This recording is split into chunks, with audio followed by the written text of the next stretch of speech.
Alright guys, I haven't talked to you guys in a while, so I thought I'd do a little video on my latest conundrum about the 3, 4, I don't know. So, I've been playing around with this problem a little bit in my head.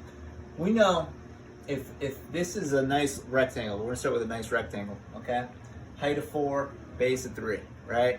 But on a rectangle, we know if we were trying to find the perimeter of this, right, or the outside distance, if this is 3, then this blue line has got to be 3 as well, right? And if this is 4, this has got to be 4. That kind of makes sense. So blue plus red, so 3 plus 4 equals, what do you know?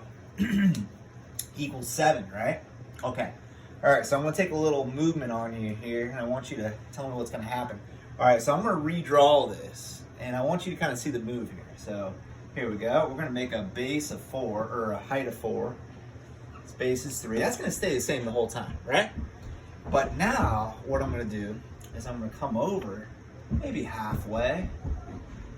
Then I'm going to come down maybe halfway. I don't know, something like that. Now I'm going to come over the rest of the half. And then I'm going to come down the rest of the half. So, using some logic there, maybe if I'm still looking for the perimeter, right? I'm looking for the perimeter, that's what I'm investigating here. We know this side is 3, this side is 4, just like this one. But what is the perimeter of this going to be? Well, hopefully you can see the red lines are still the same length. So the red should be 4. And the blue, well, they're the same length as well. They're just broken up into pieces, right? So that blue is going to be still 3. So 3 plus 4 is 7. So we got 7 and 7. That makes sense. So, and you're probably thinking like, oh, what's the big deal? Well, what if I did it again, right? What if I took it a little more extreme? This time I'm going to kind of put a couple more steps in here. Ready? So we know this is 3, this is 4.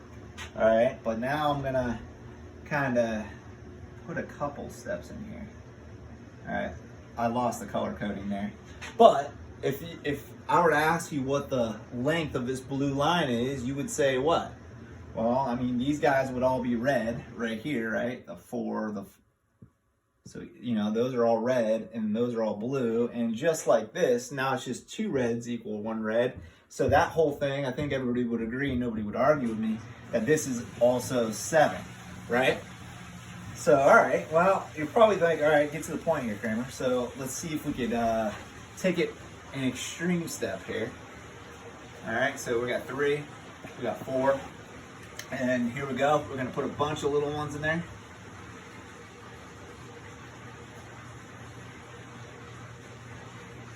That's kind of, there we go. All right, so we get a bunch of little steps, right?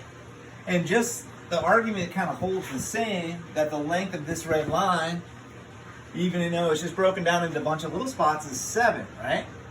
Okay, now, ready? Here it comes. Now we're going to pull it all together here.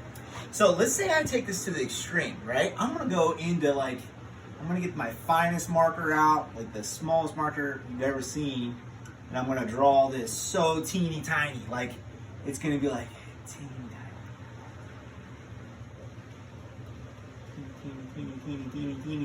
So small that you can't even see the steps, right?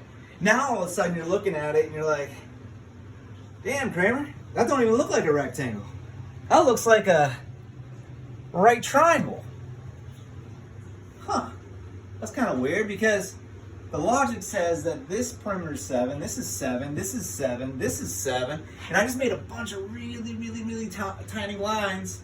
So tiny, right? So little teeny tiny that they just look straight to the naked eye, right? And we know if this was a straight line, according to everything we learned in trigonometry, a 3, 4, this would have to be a 5, right? 3, 4, 5 triangle. So my question to you is, what the hell just happened? Look, we went from 7 to 5 by making a bunch of teeny tiny moves.